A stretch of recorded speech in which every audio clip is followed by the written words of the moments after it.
স্বাগত বিরতিহীন সংবাদ দুপুরে। আপনাদের সাথে আছি আমি আলী আশরাফ। আমি আতিফা আঞ্জুমান। শুরুতেই জানিয়ে দেব শিরোনামগুলো।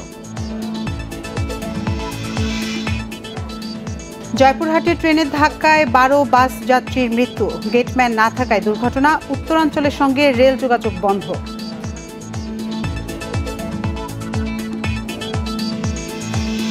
কুষ্টিয়ায় বিপ্লবী বাঘা যতীনের ভাস্কর্য ভাঙচুরের ঘটনায় 3 জন গ্রেপ্তার, একজন কয়া ইউনিয়ন যুবলীগের সভাপতি।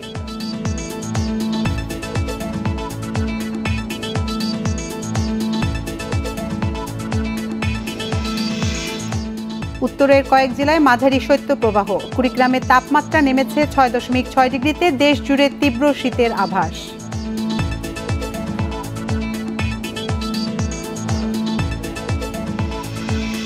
প্রথম দফা করোনা টিকায় অগ্রাধিকার পাবেন স্বাস্থ্যকর্মী সহ 10 শ্রেণীর লোকজন। জানুয়ারিতে আসছে 50 লাখ ডোজ।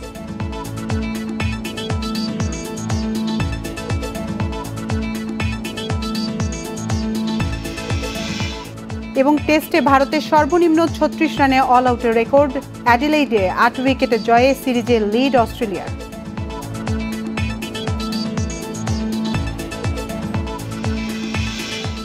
শিরোনামগুলো শুনছিলেন এতক্ষণ, চলে যাচ্ছি পুরো খবরে। জয়পুরহাটের পুরানাপোল রেলগেটে ট্রেনের ধাক্কায় বাসের 12 যাত্রী নিহত হয়েছেন। আহত হয়েছেন আরও 3 জন। সকাল 7টার দিকে এই দুর্ঘটনা ঘটে। রেল ক্রসিংয়ে গেটম্যান না থাকায় এই দুর্ঘটনা বলছে পুলিশ। ঘটনার পর থেকে উত্তরাঞ্চলের সঙ্গে সারা দেশের রেল যোগাযোগ বন্ধ রয়েছে।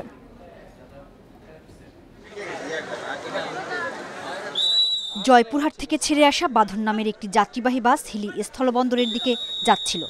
সদর উপজেলার পুরানাপোল রেলগেট অতিক্রম করার সময় ওই বাসটিকে দিনাজপুরের পার্বতীপুর থেকে ছেড়ে আসা রাজশাহীগামী উত্তরা এক্সপ্রেস ট্রেন ধাক্কা দেয়। এ সময় বাসটির একাংশ প্রায় আধা কিলোমিটার ঠেলে নিয়ে যায় ট্রেনটি। ঘটনাস্থলেই মারা যান বাসের বেশ কয়েকজন যাত্রী। হাসপাতালে নেয়ার পথে এবং চিকিৎসাধীন অবস্থায় মৃত্যু হয় আরও কয়েকজন। নিহতরা হলেন বাস চালক জয়পুরহাট সদর উপজেলার মামুনুর রশিদ, রমজান পাঁচবিবি উপজেলার সরোয়ার হোসেন, আরিফুর রহমান রাব্বি আক্কেলপুর উপজেলার সাজু মিয়া এবং নওগাঁর রানীনগর উপজেলার বাবু। আমি করিমনগরের রাস্তার মোড়ে যখন রেলগেটের পাশে মেন রোডে উঠি তখন ট্রেনটা ওই দিক থেকে আসতেছিল, উত্তর দিক থেকে, আর বাসটা আসতেছিল জয়পুরহাট টু হিলির দিকে যাচ্ছিল। বাস পার হচ্ছিল, এমন সময় ট্রেন হঠাৎ করে ঢুকে গেছে। তার মধ্যে বাড়ি দিয়ে একবারে সামনে পর্যন্ত হাফ কিলোমিটার পর্যন্ত একবারে বাস চলে আসছে, আর 5 থেকে 7 জন ওখানে পড়ে গেছিল যাত্রী।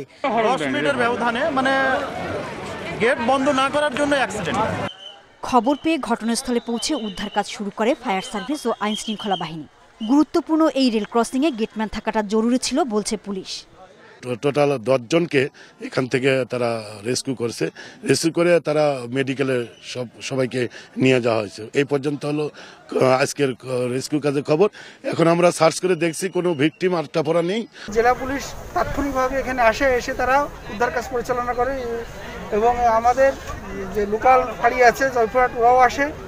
আমি এসে পৌঁছেছি। এখন এখানে দেখা যাচ্ছে যে আমার কাছে যেটা মনে হয়েছে যে এখানে গেটম্যান ছিল, গেটে কোনো গেট ব্যারিয়ার ফেলা ছিল না, যার জন্য আমার কাছে মনে হয়েছে ঘটনাটা ঘটছে। দুর্ঘটনার সময় বাসটিতে থাকা বেশিরভাগ যাত্রী দিনমজুর ছিলেন। Independent news desk. এ নিয়ে আরও জানাতে ঘটনাস্থল থেকে যোগ দিচ্ছেন আমাদের উত্তরাঞ্চল প্রধান হাসিবুর রহমান। হাসিবুর, আপনি তো সকাল থেকেই সেখানকার টাইম টু টাইম আপডেট জানাচ্ছিলেন। নিহতদের সবার পরিচয় জানা গেছে কিনা, আর বাকি যে 3 জন আহত আছে তারাও জেনেছি যে অনেক মুমূর্ষু অবস্থায় আছে, তাদের শারীরিক অবস্থায় কি চিকিৎসকরা কি বলছেন তাদের বিষয়ে? যারা এখন হাসপাতালে চিকিৎসাধীন রয়েছে, বিশেষ করে বগুড়া এবং জয়পুরহাটে, তাদের কারো বিষয়ে এখন পর্যন্ত চিকিৎসকরা নিশ্চিত করে বলতে কিছু পারছেন না। কারণ তারা মনে করেন যে ধরনের আঘাত পেয়েছেন, এই ধরনের আঘাত সম্পর্কে কোনো পূর্বাভাস দেওয়ার সময় বা আগে থেকে কিছু বলার সময় এখনও আসেনি। তবে তাদের অবস্থা গুরুতর, এটি চিকিৎসকরা আমাদেরকে জানিয়েছেন। আর আপনাকে এটিও জানিয়ে রাখি যে এত বড় দুর্ঘটনার পরেও রেল বিভাগ খুব তাড়াতাড়ি এই যে রেল লাইন সেটি ইতিমধ্যে চালু করেছে। কিছুক্ষণ কিছুক্ষণ আগে এই রেল লাইনটি চালু করা হয়েছে। পার্বতীপুর এবং অন্যান্য জায়গা থেকে রিলিফ ট্রেন এবং অন্যান্য উদ্ধারকারী সরঞ্জাম সহ যারা এসেছিলেন তারা আমাকে নিশ্চিত করেছেন যে যেসব স্লিপার ভেঙে গেছে সেই সব স্লিপারের বিকল্প কাঠের স্লিপার দিয়ে এই রেল লাইনটি চালু করা হয়েছে এবং এখন যোগাযোগ প্রায় স্বাভাবিক হয়েছে। তবে এই লাইনটি ব্যবহার করার জন্য যে ধরনের গতি দরকার সেটি অনেক কম হবে, কারণ স্বাভাবিকভাবেই যে গতিতে এই লাইনে ট্রেন চলে সেটি এখন চলতে পারবে না। অন্তত বেশ কিছুটা পথ, বিশেষ করে পুরানা পৈল যে জায়গাটি দুর্ঘটনাস্থল সেখান থেকে অন্তত 1 কিলোমিটার পর্যন্ত ট্রেনকে চলতে হবে খুব ধীর গতিতে এবং সেটি 20 কিলোমিটারের মধ্যেও আসতে পারে বলেন প্রকৌশলীরা আমাদেরকে জানিয়েছেন। আর ট্রেনের যে ইঞ্জিনটি মূলত এই ঘটনায় ধাক্কা খেয়ে ক্ষতিগ্রস্ত হয়েছে সেটি ক্ষতির পরিমাণও খুব বেশি নয় বলে জানিয়েছেন প্রকৌশলীরা। আর যে গাড়িটি আপনি দেখছেন যে একটি গাড়ির অংশ, এটি দ্বিখণ্ডিত গাড়ির একটি অংশ, এটি একেবারেই দুমড়ে মুচড়ে গেছে। এর আরও অংশ আর একটি জায়গায়, যেটি পুরনো পুল যেখানে দুর্ঘটনা ঘটেছে সেখানে রয়েছেন।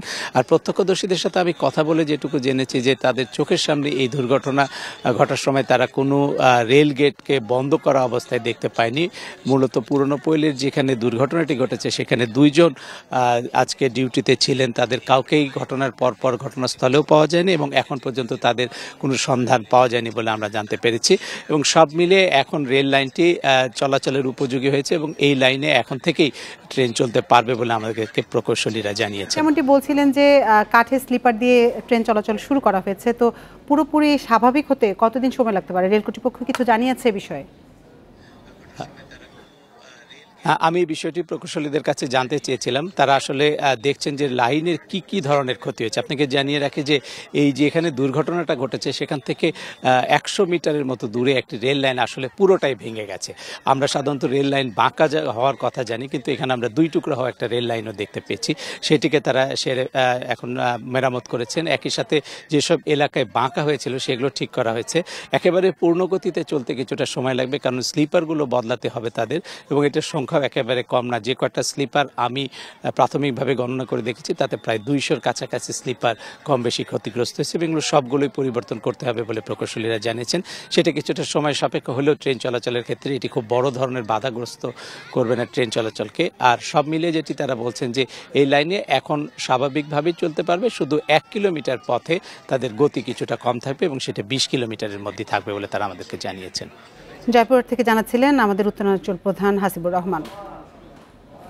গেল 5 বছরে 630টি ট্রেন দুর্ঘটনায় প্রাণ হারিয়েছে 74 জন মানুষ, বলছে রেল কর্তৃপক্ষ। এর বেশিরভাগই ঘটেছে লেভেল ক্রসিংয়ে। এই ধরনের দুর্ঘটনা রোধে 350 কোটি টাকার একটি প্রকল্প হাতে নিয়েছে মন্ত্রণালয়। এদিকে বিশেষজ্ঞরা বলছেন প্রাণহানি এবং দুর্ঘটনার বড় কারণ অবৈধ এবং অনিয়ন্ত্রিত লেভেল ক্রসিং। তাই এগুলো বন্ধের পাশাপাশি সচেতন করতে হবে যানবাহন চালক ও সাধারণ মানুষকে। রেলওয়ে আইন অনুযায়ী রেলপথের দুপাশে 10 ফুট করে এলাকায় জনসাধারণের চলাচল সম্পূর্ণ নিষিদ্ধ। ওই সীমানার ভিতর কেউ প্রবেশ করলে তাকে গ্রেপ্তার করার বিধান রয়েছে। আর দুর্ঘটনায় রেল লাইনে কাটা পড়ে কেউ মারা গেলে তা অপমৃত্যু হিসাবে গণ্য হয়। জনসচেতনতার অভাবে ট্রেনে কাটা পড়ে মৃত্যু ঘটছে প্রতিনিয়তই। তবে সবচেয়ে বেশি প্রাণহানি ঘটছে লেভেল ক্রসিংয়ে বিভিন্ন যানবাহনের সাথে ট্রেনের সংঘর্ষে। এ ধরনের মৃত্যু দুর্ঘটনা রোধে 650টি লেভেল ক্রসিং গেট আধুনিকায়ন, ফ্লাইওভার নির্মাণ, 1800 গেটম্যান নিয়োগ দেওয়া সহ নানা কর্মকাণ্ডে প্রায় 350 কোটি টাকার প্রকল্প বাস্তবায়ন শুরু করেছে রেলপথ মন্ত্রণালয়। এতে দুর্ঘটনা রোধের পাশাপাশি আধুনিক হবে রেল যোগাযোগ। 650 গেটকে আমরা আধুনিক করতেছি, যেগুলো অটোমেটিক করবে, অপারেট করবে। এই যে পদ্মা লিঙ্ক, যেটা যশোর পর্যন্ত 172 কিলোমিটার, এইখানে যত রেল ক্রসিং পড়বে সেটা হয় আন্ডারপাস হবে না ওভারপাস হবে। দেশে প্রায় 1300 বৈধ লেভেল ক্রসিংয়ের পাশাপাশি রয়েছে 1200-রও বেশি অবৈধ ক্রসিং, অথচ গেটম্যান রয়েছে মাত্র 700। বিশ্লেষক ও দুর্ঘটনা গবেষকরা বলছেন রেলপথে প্রাণহানি রোধ করতে দেশের সব অবৈধ লেভেল ক্রসিং বন্ধ করে দিতে হবে। আর যেসব ক্রসিং বাজার সহ ব্যস্ত এলাকা অবস্থিত সেখানে প্রয়োজনীয় লোকবল দিয়ে গেট নিয়ন্ত্রণ করতে হবে সঠিকভাবে। যেসব রাস্তাগুলো তৈরি করা হয়েছে সেই রাস্তাগুলো অবৈধ লেভেল ক্রসিংয়ে যথাযথভাবে তৈরি করা হয়নি। এগুলো রেললাইনের উপরে যত উঁচু, রাস্তাটি সেরকম উঁচু নয়। অনেক সময় দেখা যায় যে কোনো গাড়ি যখন এই লেভেল ক্রসিং গেট ক্রস করতে চায়, রেললাইনের উপরে ওঠার পরে দেখা যায় তার সামনের চাকা অনেক উঁচুতে আর পিছনের চাকাটা অনেক নিচুতে। অনেক ক্ষেত্রে আমরা হেডফোন ব্যবহার করে বা গান শুনতে শুনতে অথবা বেখেয়ালভাবে যখন লেভেল ক্রসিং বা ট্রেন লাইন বরাবর যখন আমরা যাই, তখন কিন্তু দেখা যাচ্ছে দুর্ঘটনা ঘটে যায়। তো এক্ষেত্রে সচেতনতা যেমনটা প্রয়োজন রয়েছে, পাশাপাশি টেকনিক্যাল যে ইস্যুগুলো রয়েছে, ইঞ্জিনিয়ারিং যে ভুলগুলোর কারণে অ্যাক্সিডেন্ট ঘটে, সেটাকে আমাদেরকে নিয়ন্ত্রণ করতে হবে। রেলওয়ে সূত্র বলছে 2016 সাল থেকে 2020 সাল পর্যন্ত 630টি দুর্ঘটনায় 74 জনের প্রাণহানির পাশাপাশি আহত হয়েছেন 248 জন।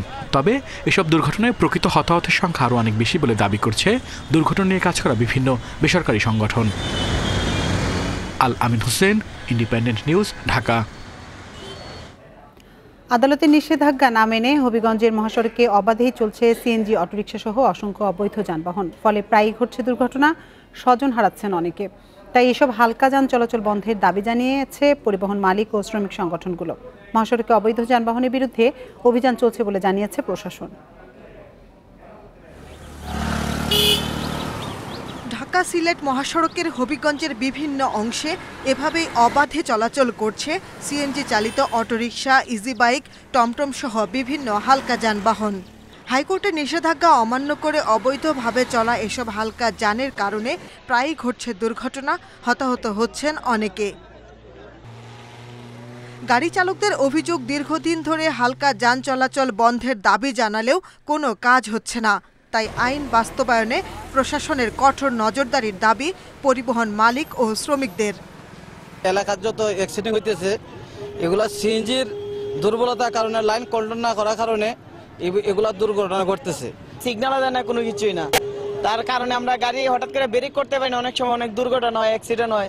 হবিগঞ্জের ফিডার রোডগুলোতেও আমাদের রেজিস্ট্রেশনবিহীন অনেক সিএনজি, টমটম, নসিমন, করিমন এইগুলা চলাচল করছে, যার কোনো রাজস্ব না দিয়ে, সরকারকে কোনো রাজস্ব না দিয়ে তারা অবাধে চলাচল করছে। তবে অবৈধ যানবাহন চালকদের দাবি, পেটের দায়ে বাধ্য হয়ে জীবনের ঝুঁকি নিয়ে মহাসড়কে চলতে হয় তাদের। এই রুটে আমরা গাড়ি চালাইতে আমাদের অনেক ভয় হয়, সরকারের বাধা, এরপরও আমরা পেটের দায়ে এই রুটে গাড়ি চালাইতে হয়। কষ্ট করে চলার অবস্থা, রাস্তা হইরা দিন আমরা শান্তি করতে পারি না, তো হইরা দিন আমরা চলবো আমনে। অবশ্য প্রশাসনের দাবি, মহাসড়কে হালকা যান চলাচল বন্ধে অভিযান অব্যাহত রয়েছে। অবৈধ যানবাহন আমরা আস্তে আস্তে বন্ধ করে দিব। তারই অংশ হিসাবে জেলা পুলিশ আমাদের সহযোগিতায়, বিআরডি এর সহযোগিতায় প্রতিনিয়ত অভিযান পরিচালনা করছে। বিশেষ করে ওনাদের যে আলটিমেটাম, মোটর মালিক এবং শ্রমিক নেতৃবৃন্দের যে আলটিমেটাম, সেটা আমাদের নজরে আসছে। হবিগঞ্জের মাধবপুর থেকে নবীগঞ্জের সাইদপুর পর্যন্ত প্রায় 82 কিলোমিটার মহাসড়কে চলাচল করছে 1000-এরও বেশি সিএনজি চালিত অটোরিকশা, ইজি বাইক সহ বিভিন্ন অবৈধ যানবাহন। Independent news desk. দলের নেতৃত্বকে অসম্মান করে কোনো বক্তব্য দেননি বলে দাবি করেছেন বিএনপির ভাইস চেয়ারম্যান হাফিজউদ্দিন আহমদ। শনিবার সকালে বনানীতে নিজের বাসায় এক সংবাদ সম্মেলনে কারণ দর্শানোর চিঠির জবাবে একথা জানান তিনি।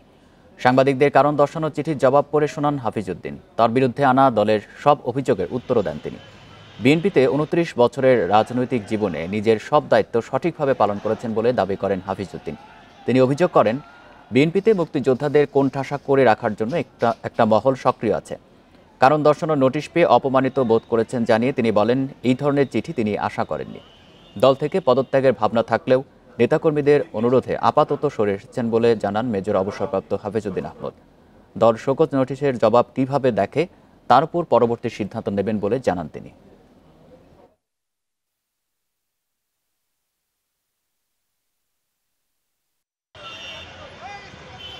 বেগম জিয়া বা তারেক রহমান সম্পর্কে অসৌজন্যমূলক বক্তব্য কখনোই রাখিনি। আমার বিরুদ্ধে এই ধরনের অভিযোগ আনা, নাম দেয় নাই কাদের বিরুদ্ধে, বলেছেন সর্বোচ্চ নেতাদের বিরুদ্ধে আমি বলেছি, এটি একেবারেই আমার প্রতি অবিচার করা হয়েছে। কুষ্টিয়ায় বিপ্লবী বাঘা যতীনের ভাস্কর্য ভাঙচুরের ঘটনায় 3 জনকে গ্রেপ্তার করেছে পুলিশ। গ্রেপ্তারকৃত 3 জনের মধ্যে একজন কয়া ইউনিয়ন যুবলীগের সভাপতি আনিসুর রহমান। এর আগে শুক্রবার আনিসুরকে জিজ্ঞাসাবাদের জন্য পুলিশ হেফাজতে নেওয়া হলেও পরে তাকে ছেড়ে দেওয়া হয়। কুমারখালী থানার ভারপ্রাপ্ত কর্মকর্তা মজিবুর রহমান জানান, ভাস্কর্য ভাঙচুরের ঘটনায় গুরুত্বপূর্ণ তথ্য না পাওয়ায় শুক্রবার রাতে পুলিশ হেফাজত থেকে ছেড়ে দেওয়া হয় কয়া ইউনিয়ন যুবলীগের সভাপতি আনিসুর রহমান, কয়া মহাবিদ্যালয়ের অধ্যক্ষ হারুনা রশিদ সহ 4 জনকে। বৃহস্পতিবার গভীর রাতে কুষ্টিয়ার কুমারখালীর কয়া ইউনিয়নের কয়া মহাবিদ্যালয়ের প্রধান ফটকের সামনে বাঘা যতীনের ভাস্কর্য ভাঙচুর করে দুর্বৃত্তরা। এ ঘটনায় শুক্রবার রাতে অজ্ঞাত কয়েক ব্যক্তিকে আসামি করে মামলা দায়ের করা হয়।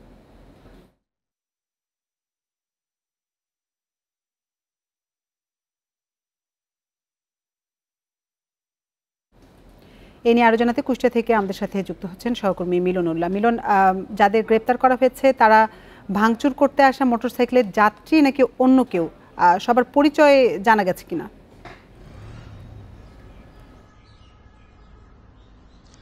হ্যাঁ, যারা এই ভাঙচুরের ঘটনায় সম্পৃক্ত ছিল তাদেরকেই মূলত গ্রেপ্তার করা হয়েছে। তাদের যেহেতু এই ভাঙচুর কাজে 5 জন অংশগ্রহণ করেছিল, কিন্তু 4 জনকে শনাক্ত করা গিয়েছে। সেই 4 জনের ভিতরে একজন হলো কয়া ইউনিয়ন যুবলীগের সভাপতি আনিসুর রহমান এবং তারই 2 কর্মী, যুবলীগ কর্মী সবুজ এবং হৃদয়, এবং আরেকজন পুলিশ এখন পর্যন্ত খুঁজছে, সেটা তার নাম বাচ্চু, সেও হলো এই কয়া ইউনিয়ন যুবলীগের একজন কর্মী।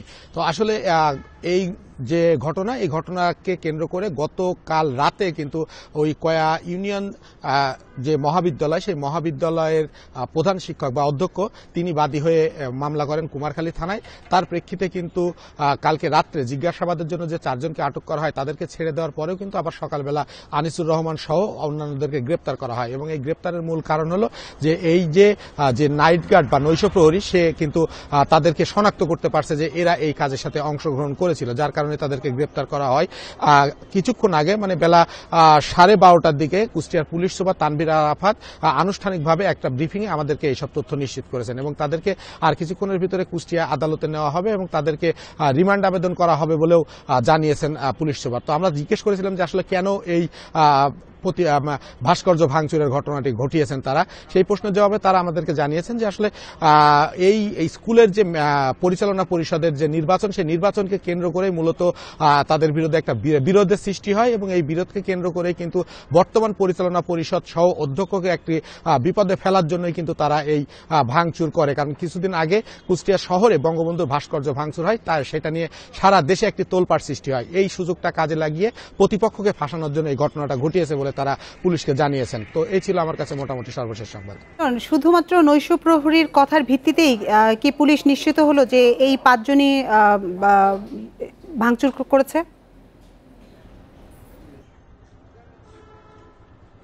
হ্যাঁ, প্রথমত নৈশ প্রহরীর কথা মতো প্রাথমিকভাবে তাদেরকে গ্রেপ্তার করা হয়। গ্রেপ্তারে কিন্তু তারা জিজ্ঞাসাবাদের এক পর্যায়ে কিন্তু তারা তাদের অপকর্মের কথা স্বীকার করে এবং স্বীকার করার পরে কিন্তু তারা আর এর সাথে আর কারা কারা সম্পৃক্ততা ছিল তাদেরও নাম প্রকাশ করে এবং তারপরে একে একে সবার তথ্য বেরিয়ে আসে এবং যার ফলেই কিন্তু এই ব্যাপারটা নিয়ে এর সাথে আরও কারোর ইন্ধন আছে কিনা, কোনো রাজনৈতিক ইন্ধন আছে কিনা বা এর সাথে কোনো সাম্প্রদায়িক শক্তি বা যে কোনো ধরনের ব্যাপার থাকতে পারে, এই জন্য কিন্তু তাদেরকে রিমান্ড আবেদন করবেন বলে পুলিশের পক্ষ থেকে জানানো হয়েছে।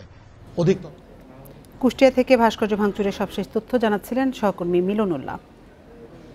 আইনজীবী হিসেবে তালিকাভুক্তির জন্য বার কাউন্সিলের লিখিত পরীক্ষা বয়কট করেছে পরীক্ষার্থীরা। করোনার কারণে লিখিত পরীক্ষা ছাড়া শুধু মৌখিক পরীক্ষা নিয়ে তালিকাভুক্ত করার দাবি তাদের। এ সময় মোহাম্মদপুর কেন্দ্রীয় কলেজে বিক্ষোভ ও গাড়ি ভাঙচুর করা হয়। সকাল 9টা থেকে ঢাকার 10টি কেন্দ্রে প্রায় 13,000 পরীক্ষার্থী অংশ নেন, কিন্তু প্রশ্নপত্র হাতে পাওয়ার পর অনেকে বিক্ষুব্ধ হয়ে ওঠে।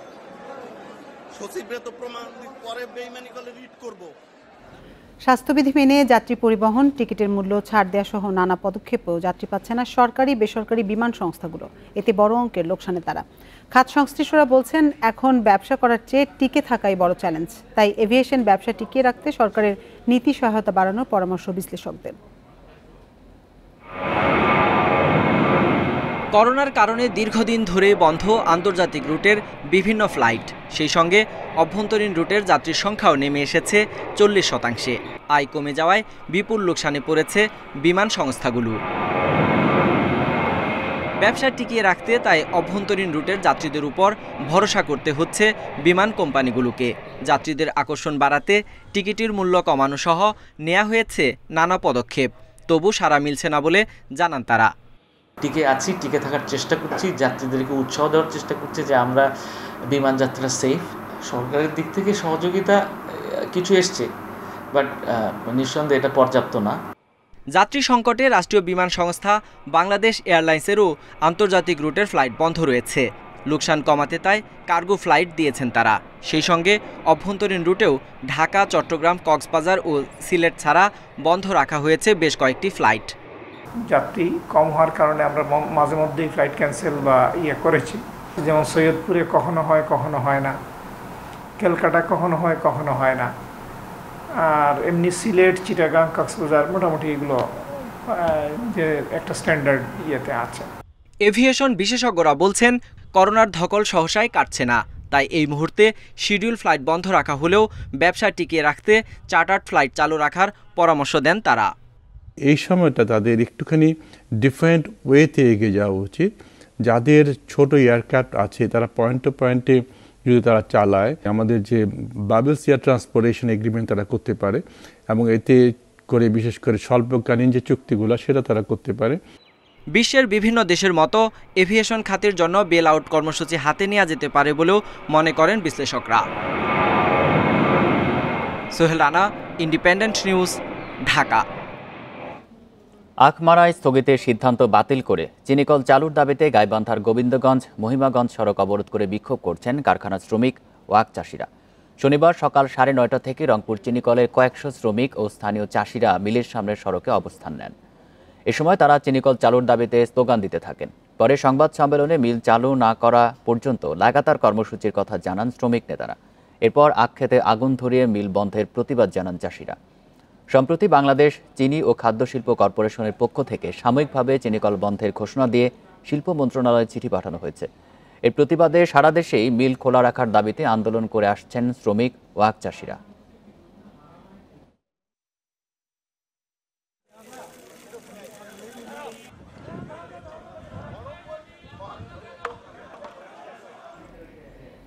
আগামী মাসের মধ্যে মোট 12,000 শ্রমিক নেবে জর্ডান। এর মধ্যে ডিসেম্বরে 2,000 ও জানুয়ারিতে 10,000 শ্রমিক যাবে দেশটিতে। প্রতি উপজেলা থেকে 1,000 জনকে বিদেশ পাঠানোর চেষ্টা করা হবে বলে জানিয়েছেন প্রবাসী কল্যাণ ও বৈদেশিক কর্মসংস্থান মন্ত্রী ইমরান আহমদ।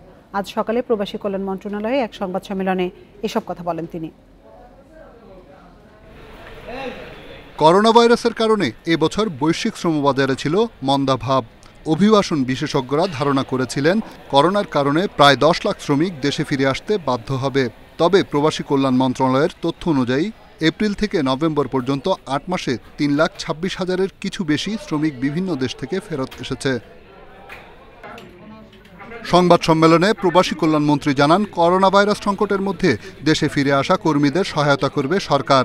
শ্রমবাজারে দক্ষ কর্মী পাঠাতে প্রয়োজনীয় প্রশিক্ষণ ও আন্তর্জাতিকভাবে গ্রহণযোগ্য সার্টিফিকেশনের প্রস্তুতি নেওয়া হয়েছে বলেও জানান মন্ত্রী। আবার 3 লাখ মানুষের মতো 3,76,000 মানুষ ফেরত এসেছে, কিন্তু এর মধ্যে যে কতজন যে ফেরত গেছে এটাও কিন্তু আমাদেরকে একটা হিসাবে নিয়ে নিতে হয়। মন্ত্রী জানান, সৌদি আরব থেকে দেশে এসে আটকে পড়া প্রবাসীদের 75% ইতিমধ্যে ফিরে গেছেন। মহামারীর মধ্যে বিশ্বের বিভিন্ন প্রান্তে আটকে পড়া প্রবাসীদের সম্পূর্ণ সরকারি খরচে দেশে ফিরিয়ে আনা হবে। পজিটিভ থিঙ্কিং আমাদেরকে এগিয়ে নিয়ে যাবে, এটাই আমি আপনাদের কাছ থেকে অনুরোধ করব। আমাদের দোষ ত্রুটি নিশ্চয়ই আপনারা দেখাবেন আমাদেরকে, কিন্তু দোষ বা ত্রুটি কেন হয়েছে এটাও কিন্তু আপনারা একটু বিশ্লেষণ করবেন। মন্ত্রী আরও জানান, ডিসেম্বরের মধ্যেই বাংলাদেশ থেকে 2,000 গার্মেন্টস কর্মী নেবে জর্ডান। আগামী 1 বছরের মধ্যে 12,000 কর্মী নিয়োগ দেবে দেশটির সর্ববৃহৎ তৈরি পোশাক কারখানা ক্লাসিক ফ্যাশন অ্যাপারেলস। রিশাদ হুদা, ইন্ডিপেন্ডেন্ট নিউজ, ঢাকা। পদ্মায় নাব্যতা সংকটে রাজবাড়ী জৌকুড়া ঘাট দূরে চলে যাওয়ায় চরম দুর্ভোগে পড়েছেন যাত্রীরা। ঘোড়ার গাড়িতে বা পায়ে হেঁটে প্রায় 2 কিলোমিটার বালুচর পাড়ি দিয়ে যেতে হচ্ছে ঘাটে। আর ফেরি বন্ধ থাকায় জৌকুড়া থেকে পাবনার নাজিরগঞ্জ নৌপথে ট্রলারে ঝুঁকি নিয়ে প্রতিদিন নদী পার হচ্ছেন হাজারো যাত্রী। 3 মাস ধরে এই সংকট চলছে, তবে দ্রুত ব্যবস্থা নেওয়ার আশ্বাস দিয়েছে কর্তৃপক্ষ।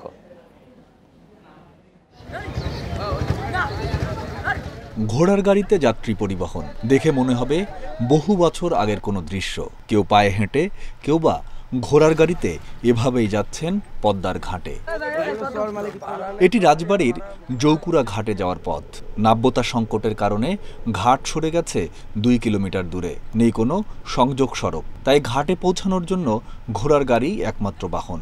একমাত্র যাতায়াত ব্যবস্থা হলো ঘোড়ার গাড়ি, যা অত্যন্ত কষ্টদায়ক, এবং তাছাড়া ব্যবস্থা একমাত্র পায়ে হাঁটা। এই পথটা আমি মনে করি যারা কর্তৃপক্ষ আছেন, যারা জনপ্রতিনিধি আছেন, এদের অবশ্যই সজাগ দৃষ্টি দেওয়া উচিত। জৌকুড়া থেকে পাবনার নাজিরগঞ্জে যাওয়ার এই নৌপথে একসময় ফেরি চললেও নাব্যতা সংকটে 3 মাস ধরে তা বন্ধ। তাই পদ্মা পাড়ি দিতে হচ্ছে ইঞ্জিন চালিত নৌকায়। এতে যে কোনো সময় দুর্ঘটনার আশঙ্কা যাত্রীদের। যাওয়া আসা এত কষ্ট, একটা ব্রিজের দরকার এখানে, আর ভাড়াও তো মানে যার যেরকম ইচ্ছে সেরকম নিচ্ছে। এখন মাঝে থাকে একটু ঝাঁকি হয়, সমস্যা হয় আর কি, মনে হয় যে সমস্যা হতে পারে। কর্তৃপক্ষ বলছে নদীর ঘাট থেকে চরের মধ্যে সংযোগ সড়ক নির্মাণ সম্ভব হচ্ছে না, তবে দ্রুতই বিকল্প উপায়ে ফেরি চালুর চেষ্টা চলছে। নাব্যতা সংকটের কারণে এবং বেশ কিছু ডুবোচর বেশি ওঠার কারণে আমাদের যে ফেরি চলাচল ব্যাপকভাবে বিঘ্নিত হচ্ছে। জোকড়া প্রান্তে যে আমাদের ফেরিঘাটটি, এটি প্রায় আমাদের সড়ক থেকে প্রায় 1 কিলোমিটার দূরে সরে গেছে এবং আমরা চেষ্টা করতেছি যে নতুন একটি জায়গায় ঘাট স্থাপন করতে। সহজ যোগাযোগের জন্য রাজবাড়ীর জৌকুড়া ও পাবনার নাজিরগঞ্জের এই নৌপথটি ব্যবহার করেন স্থানীয়রা। Independent news desk. পৌষের প্রথম সপ্তাহেই উত্তরাঞ্চলের কয়েকটি জেলার উপর দিয়ে বয়ে যাচ্ছে মৃদু থেকে মাঝারি শৈত্যপ্রবাহ। কুড়িগ্রামের রাজারহাটে আজ দেশের সর্বনিম্ন তাপমাত্রা রেকর্ড করা হয়েছে 6.6 ডিগ্রি সেলসিয়াস। আগামী কয়েকদিনে শৈত্যপ্রবাহ মধ্যাঞ্চলের জেলায় ছড়িয়ে পড়ার পাশাপাশি শীতের প্রকোপ আরও বাড়বে জানিয়েছেন আবহাওয়াবিদরা। তাপমাত্রা নামতে থাকায় শীতের প্রকোপে বিপর্যস্ত উত্তরবঙ্গের জেলা কুড়িগ্রামের জনজীবন। জেলায় অনুভূত হচ্ছে মাঝারি শৈত্যপ্রবাহ। ঘন কুয়াশার সাথে কনকনে ঠান্ডা বাতাসে ভোগান্তি পাচ্ছে মানুষের। অনেক বেলা পর্যন্ত দেখা মিলছে না সূর্যের। শিশু, বৃদ্ধ সহ শ্রমজীবী ও ছিন্নমূল মানুষের দুর্ভোগ বাড়ছে পাল্লা দিয়ে। কোনো ইনকাম নাই, ঠান্ডা কোনো চলাচল করতে পারছি না, খুব সমস্যায়, খুব দুর্ভোগে দিন চলছে। করোনা এবং শীতের প্রকোপের কারণে এখন ব্যবসা হালকা হয়ে গেছে, চলা খুব কষ্টকর হচ্ছে। দুদিন মৃদু শৈত্যপ্রবাহের পর এখন মাঝারি শৈত্যপ্রবাহের কবলে দেশের সর্ব উত্তরে জেলা পঞ্চগড়। বিকেল থেকেই চারপাশ ঢেকে যায় ঘন কুয়াশায়। রাতের তাপমাত্রা থাকছে 10 ডিগ্রির নিচে। পশ্চিমের জেলা মেহেরপুর, চুয়াডাঙ্গায়ও একদিনের ব্যবধানে কমেছে তাপমাত্রা। দুর্ভোগে আছেন ছিন্নমূল ও খেটে খাওয়া মানুষেরা। দরিদ্রদের কাছে শীত বস্ত্রের সহায়তা এখনো পৌঁছেনি অনেক এলাকায়। খুব শীত ভাই, আর কি টাটি যাচ্ছে, হাত পাকে টাটি খুশি পড়ে যাবে, এত পরিমাণ শীত, মানে হাতে কোনো কাজ করছে না। সরকার শুনে যে মেলা কিছুই দিয়েছে, কম্বল হ্যানতে, আমরা তাই পর্যন্ত কিছুই পেলাম না। আবহাওয়াবিদরা বলছেন আগামী কয়েকদিনে তাপমাত্রা আরও কমতে পারে। তাপমাত্রাটা প্রচণ্ডভাবে ফল করে সেখানে শীতের প্রকোপটা অনেক বেড়ে যাবে, যেটা আমরা বলছি। কিন্তু মাঝারি থেকে মৃদু যে শৈত্যপ্রবাহ সেটা কিন্তু হয়ে যেতে পারে আগামী কয়েকদিনের মধ্যে। আবহাওয়া অফিসের তথ্য মতে উত্তরের জেলাগুলো ছাড়াও ময়মনসিংহ, টাঙ্গাইল, ফরিদপুর, যশোর ও কুষ্টিয়ার উপর দিয়ে মৃদু থেকে মাঝারি শৈত্যপ্রবাহ বয়ে যাচ্ছে। বেশমিনন্দী, ইন্ডিপেন্ডেন্ট নিউজ। স্বাভাবিক চলাচলে অক্ষম মানুষের মুখে হাসি ফোটাচ্ছে রাঙ্গামাটি প্রতিবন্ধী সেবা ও সাহায্য কেন্দ্র। এখান থেকে সেবা নিয়ে স্বস্তির জীবনে ফিরে যাচ্ছেন অনেকে। তবে প্রচার না থাকায় এই সেবার খবর পৌঁছাচ্ছে না বেশিরভাগ অসুস্থ মানুষের কাছে। ব্রেইন স্ট্রোক, প্যারালাইসিস কিংবা দুর্ঘটনার কারণে অনেকের হাত পা সহ শরীরের বিভিন্ন অঙ্গ অচল হয়ে পড়ে। তীব্র কষ্ট আর নানা প্রতিবন্ধকতা নিয়ে বেঁচে থাকতে হয় তাদের। যন্ত্রণা আর পরনির্ভরশীলতার কারণে হীনমন্যতায় ভুগতে থাকেন অনেকেই। এসব রোগী নিয়ে কাজ করছে রাঙ্গামাটি প্রতিবন্ধী সেবা ও সাহায্য কেন্দ্র। পেশাদারিত্ব আর যত্ন নিয়ে সেবা করে যাচ্ছেন এখানকার কর্মীরা। তাদের সেবায় অনেকেই ফিরে যাচ্ছেন সুস্থ জীবনে। আমাকে বিছানা থেকে 2 জনে ধরে উঠাইতে হইতো বসতে গেলে, তবে আস্তে আস্তে একা একা হাত লড়াইতে পারছি, সবকিছু করতে পারছি যখন এখানে আসার পর। আগে তো দাঁড়াইতে পারতো না বা এটাও চালাইতে পারতো না, ধরে ধরে চালাতে হতো। এখন মানে আগের থেকে চালাইতে পারে ও, আর এটা তো আপনারাই দেখতেছেন। ফিজিওথেরাপি দিয়ে শরীরের বিভিন্ন অঙ্গ কার্যকর করা, স্পিচ থেরাপি দিয়ে কথা বলতে সাহায্য করা, মনোবল বাড়াতে কাউন্সেলিং ছাড়াও নানা উপকরণ দেওয়া হয় বিনামূল্যে। এখানে কিন্তু সব আধুনিক যন্ত্রপাতি দিয়ে সুসজ্জিত এবং এখানে রয়েছে একদল দক্ষ টিম যারা সার্ভিস দিয়ে থাকেন। ডিপ্লোমা ফিজিওথেরাপিস্ট, ফিজিওথেরাপি সহকারী আছে এখানে আছে টেকনিশিয়ান, সবাই মিলে এখানে দক্ষ জনবলের মাধ্যমে চিকিৎসা দেওয়া হয়। কেন্দ্রটি শুধু জেলা শহরে সীমাবদ্ধ না রেখে উপজেলাতেও চালুর দাবি স্থানীয়দের। উপজেলা লেভেলে আমাদের অফিস হয়, প্রতিবন্ধী সেবা সাহায্য কেন্দ্র যদি প্রতিস্থাপন করা হয় তখন দেখা যাবে যে জেলায় থাকলে যে কস্টিংটা হয় আর ওইখানে যে সার্ভিস নিলে ওই কস্টিংটা অনেক কমে যাবে। এটা ডাইরেক্ট উপকৃত হবে আমাদের প্রতিবন্ধী এবং প্রতিবন্ধীদের ঝুঁকিতে থাকা যারা ব্যক্তি। রাজস্ব খাতের আওতায় না আসায় এখনও অনিশ্চয়তায় থাকেন সেবা কেন্দ্রটির কর্মীরা। Independent news desk. অক্সফোর্ডে ৩ কোটি ভ্যাকসিনের মধ্যে প্রথম দফায় জানুয়ারিতে আসবে ৫০ লাখ। স্বাস্থ্যকর্মী, পুলিশ ও ষাটোর্ধ্বরা সহ ১০ ধরনের মানুষকে অগ্রাধিকার ভিত্তিতে বিনামূল্যে দেয়া হবে এসব ভ্যাকসিন। এছাড়া সামনের বছরেই গ্যাভি ইউনিসেফ থেকে ৬ কোটি ৮০ লাখ ভ্যাকসিন পাবার আশ্বাস পেয়েছে বাংলাদেশ, যা পূরণ করবে মোট জনগোষ্ঠীর ২৫ ভাগের টিকার চাহিদা। বাংলাদেশে বেক্সিমকোর মাধ্যমে অক্সফোর্ডে ৩ কোটি করোনা ভ্যাকসিন আসছে। ৬ ধাপের মধ্যে প্রথম দফায় জানুয়ারিতে আসবে ৫০ লাখ ভ্যাকসিন। অক্সফোর্ড অ্যাস্ট্রাজেনেকার এই ভ্যাকসিনের ২টি করে ডোজ নিতে হবে এক ব্যক্তিকে। প্রথম ডোজ নেয়ার ২৮ দিন পর নিতে হবে দ্বিতীয় ডোজ। এছাড়া ইউনিসেফের মাধ্যমে গ্যাভি কোভ্যাক্স থেকে ৩ কোটি ৪০ লাখ মানুষের জন্য ৬ কোটি ৮০ লাখ ডোজ ভ্যাকসিন পাবে বাংলাদেশ। অক্সফোর্ড ও কোভ্যাক্সের টিকায় দেশের ২৫ ভাগ মানুষের চাহিদা মিটবে। উৎপাদন থেকে বিতরণ পর্যন্ত প্রতি ডোজের জন্য $৬.৫ খরচ হলেও বাংলাদেশিরা পাবেন বিনামূল্যে। স্বাস্থ্য বিভাগের তথ্যমতে প্রথম দফায় টিকা পাবেন সরকারি বেসরকারি ১০ লাখ স্বাস্থ্যকর্মী, পুলিশ বাহিনীর ৫ লাখ সদস্য। তবে তাদের মধ্যে ট্রাফিকে কর্মরতরা পাবেন অগ্রাধিকার। মুক্তিযোদ্ধা ২,১০,০০০, ৫০,০০০ গণমাধ্যম কর্মী এবং বিভিন্ন মন্ত্রণালয়ের ৫,০০০ কর্মকর্তা কর্মচারী রয়েছেন এই তালিকায়। সেনাবাহিনীর জন্য ৩ লাখ এবং সংসদ সদস্য সহ জনপ্রতিনিধিদের জন্য বরাদ্দ ৭০,০০০। এই ভ্যাকসিনগুলো 2 to 8 ডিগ্রি সেন্টিগ্রেডে সংরক্ষণ করা যাবে এবং এই সংরক্ষণাগার আমাদের সারা দেশেই আমাদের যে ইপিআই এর হিউজ সাকসেসফুল প্রোগ্রাম আছে তাদের অলরেডি আছে এবং কোথাও কোথাও কিছু কিছু বৃদ্ধি করতে হবে, হয়তো সেটার জন্য কাজ চলছে। এছাড়া প্রথম দফায় টিকা পাওয়ার ক্ষেত্রে ষাটোর্ধ্ব ব্যক্তিরা পাবেন অগ্রাধিকার। এদের মধ্যে আবার প্রাধান্য পাবে ক্যান্সার, যক্ষ্মা, ডায়াবেটিস সহ অন্যান্য রোগী। আমরা আশা করছি যে অক্সফোর্ডের ভ্যাকসিনও যে কোনো সময় অনুমোদন পেয়ে যাবে। আর অনুমোদন যদি পেয়ে যায় তাহলে ভারত আমাদের কাছের রাষ্ট্র, সেখানে তারা নিজেদের জন্য ভ্যাকসিন প্রডিউস করবে, আমাদের জন্য ভ্যাকসিন প্রডিউস করবে এবং ভারত বাংলাদেশ একই সাথে ভ্যাকসিন পাবো বলে আমরা বিশ্বাস রাখি। তো সেক্ষেত্রে আমরা জানুয়ারিতে পেতেই পারি। এরই মধ্যে ক্রয় চুক্তি স্বাক্ষর করে পাঠিয়ে দেওয়া হয়েছে ভারতের সেরাম ইনস্টিটিউটে। ভ্যাকসিন সংরক্ষণের প্রস্তুতিও চলছে পুরোদমে। এখন কেবল ভ্যাকসিন পাওয়ার অপেক্ষা।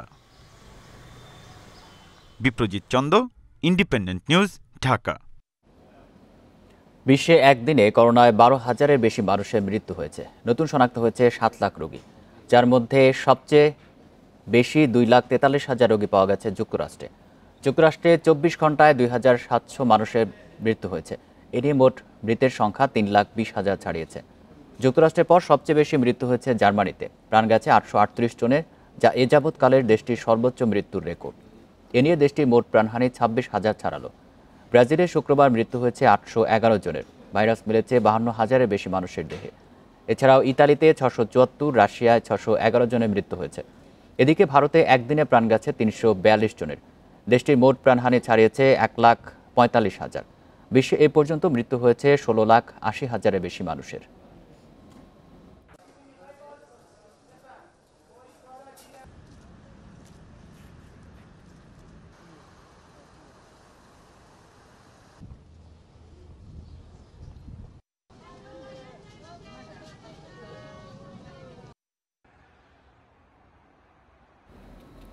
যুক্তরাষ্ট্রের দ্বিতীয় ভ্যাকসিন হিসেবে জরুরি প্রয়োগের অনুমোদন পেল মডার্নার টিকা। বৃহস্পতিবার দেশটির খাদ্য ও ওষুধ প্রশাসনের ২০ সদস্যের একটি উপদেষ্টা দল ভ্যাকসিনের অনুমোদনের পক্ষে ভোট দিলে এই ঘোষণা দেওয়া হয়। সংস্থাটি জানায় প্রতিষ্ঠানটির সাথে ২০ কোটি ডোজের চুক্তি হয়েছে, যার মধ্যে ৬০ লাখ ডোজ ২৪ ঘন্টার মধ্যে সরবরাহের জন্য প্রস্তুত রয়েছে। এর আগে মঙ্গলবার এই টিকা ৯৪ ভাগ কার্যকর এবং নিরাপদ বলে ৫৪ পৃষ্ঠার একটি নথিপত্র প্রকাশ করে এফডিএ। এদিকে স্থানীয় সময় শুক্রবার ফাইজার বায়োএনটেকের টিকা গ্রহণ করেছেন যুক্তরাষ্ট্রের বর্তমান ভাইস প্রেসিডেন্ট মাইক পেন্স। এ সময় করোনার টিকাকে নিরাপদ ও কার্যকর বলে মন্তব্য করেন তিনি। পেন্সের পাশাপাশি টিকা নেন তার স্ত্রী ও সার্জন জেনারেল জেরেমি অ্যাডামসও। এই টিকা গ্রহণ কার্যক্রম টেলিভিশনে সরাসরি সম্প্রচার করা হয়। নাগরিকদের মাঝে ভ্যাকসিনের সুরক্ষা ও কার্যকারিতা নিয়ে আস্থা তৈরির লক্ষ্যে পদক্ষেপ নেওয়া হয়েছে বলে জানায় হোয়াইট হাউস। এদিকে দরিদ্র দেশগুলোর জন্য ২০০ কোটি ডোজ ভ্যাকসিনের নিশ্চয়তা দিয়েছে বিশ্ব স্বাস্থ্য সংস্থা। এ নিয়ে চুক্তি হয়েছে বলে জানিয়েছেন সংস্থাটির মহাসচিব।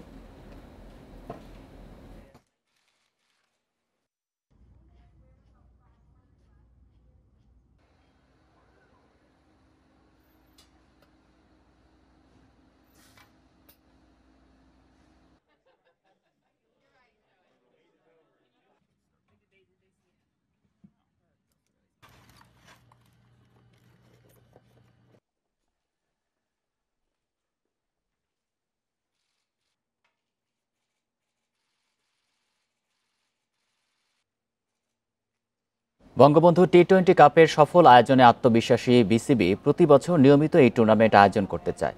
উইন্ডিজ সিরিজের আগে ব্যাটিং কোচ নিয়োগের পরিকল্পনা সভাপতি নাজমুল হাসান পাপনের। পরিকল্পনায় আছে ডিপিএল, বিসিএল এর মতো ঘরোয়া টুর্নামেন্টও। সবকিছু নির্ভর করবে কোভিড-19 পরিস্থিতির ওপর।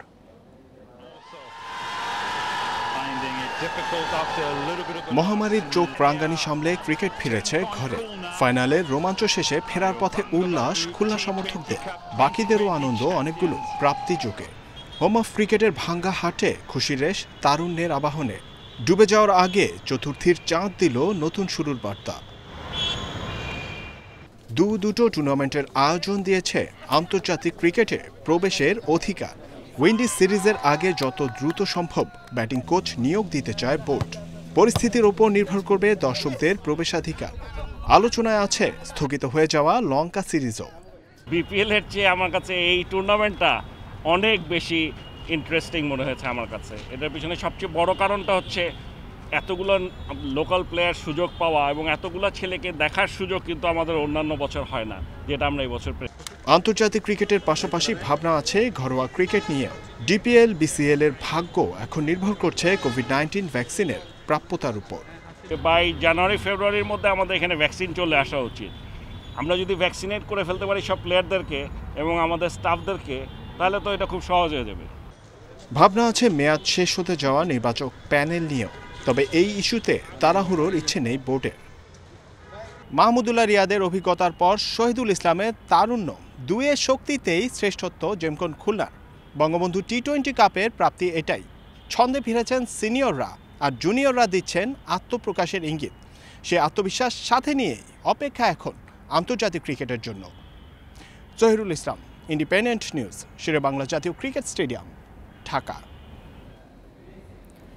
অ্যাডিলেইড টেস্টে লজ্জার রেকর্ড করল ভারত। মাত্র 36 রানে গুটিয়ে যায় কোহলিদের দ্বিতীয় ইনিংস। ফলে জয়ের জন্য অস্ট্রেলিয়ার টার্গেট তারায় মাত্র 90 রান। 8 উইকেটের সহজ জয়ে সিরিজে 1-0 ব্যবধানে এগিয়ে যায় স্বাগতিক দল।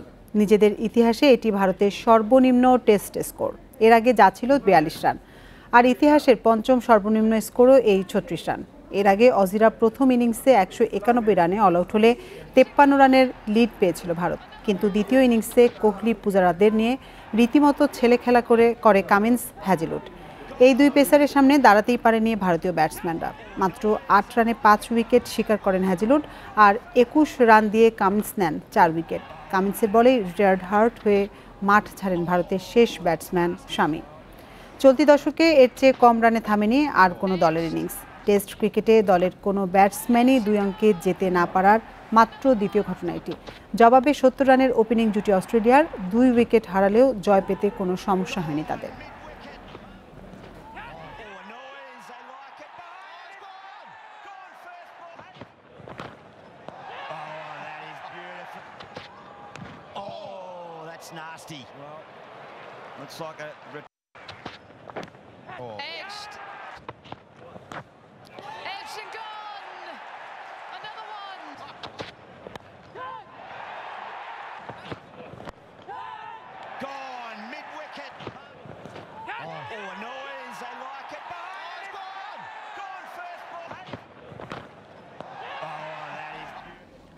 অপেশাদারিত্ব থেকে বের হতে পারছে না ঘরোয়া ক্লাবগুলো।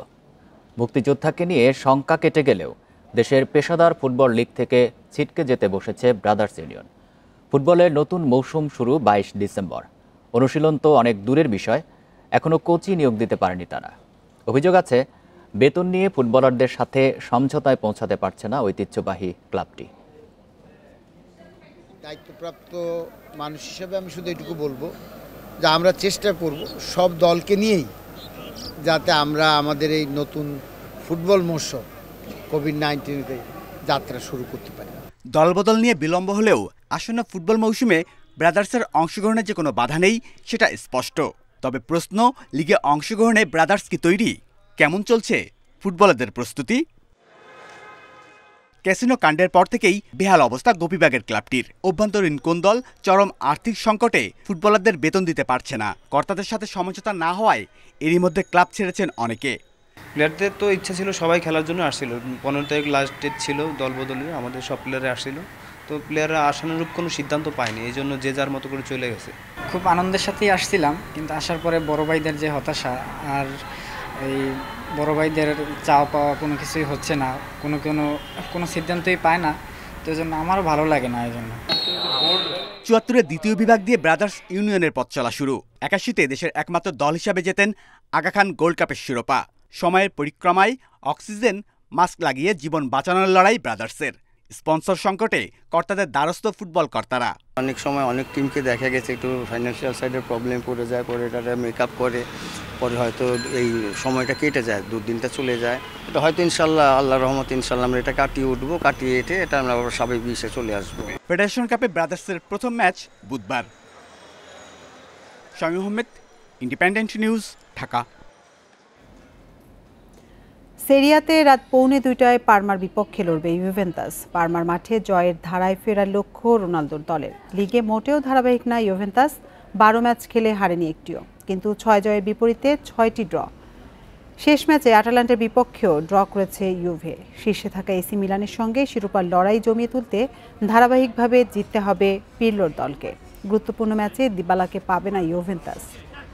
ট্রেনিংয়ে পেশির চোটে পড়েন এই আর্জেন্টাইন তারকা। চোটের কারণে আর্থারও থাকছেন না ম্যাচে।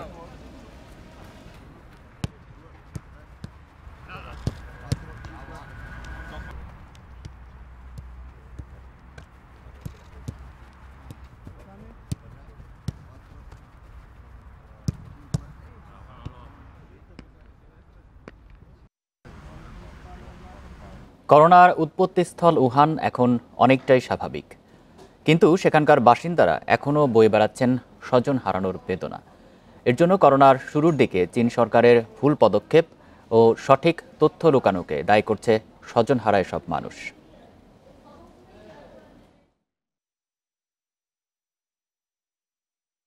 ঝাংহাই করোনার থাবায় ফেব্রুয়ারির শুরুতে তার বাবাকে হারান ঝাং। মৃত্যুর আগে ছেলের কাছে বাঁচার আকুতি জানিয়েছিলেন বাবা ঝাংলিফা।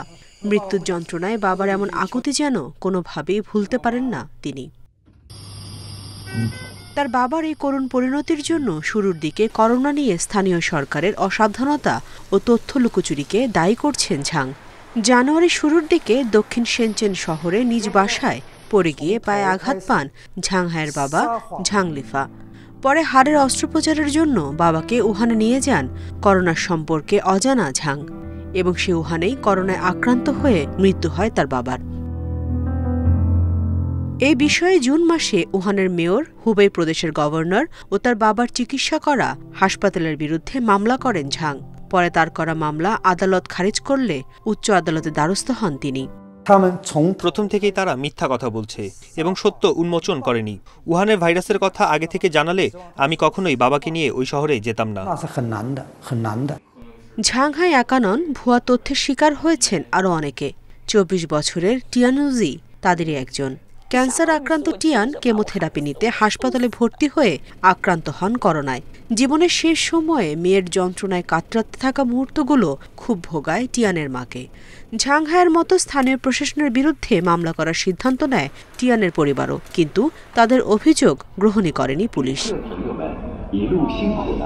গত বছর ডিসেম্বরের শেষে প্রথম করোনা ভাইরাস শনাক্ত হয় চীনে, তবে একে গুজব বলে শুরুতে উড়িয়ে দেয় কর্তৃপক্ষ। চীনের হিউম্যান রাইটস ডিফেন্ডার্স গ্রুপের তথ্য মতে সে সময় সামাজিক যোগাযোগ মাধ্যমে প্রায় 900 সতর্কতামূলক পোস্টের বিরুদ্ধে আইনি পদক্ষেপ নেয় পুলিশ। পরে পরিস্থিতি নাগালের বাইরে চলে গেলে 23 জানুয়ারি উহানে লকডাউন ঘোষণা করে সরকার। Nusrat Jerin, independent news. এ ছিল বিরতিহীন সংবাদ দুপুরে। ইন্ডিপেন্ডেন্ট টেলিভিশনের সব খবর আরও বিস্তারিত জানতে চোখ রাখুন ফেসবুক, ইউটিউব এবং টুইটারে। এতক্ষণ সাথে থাকার জন্য ধন্যবাদ সবাইকে।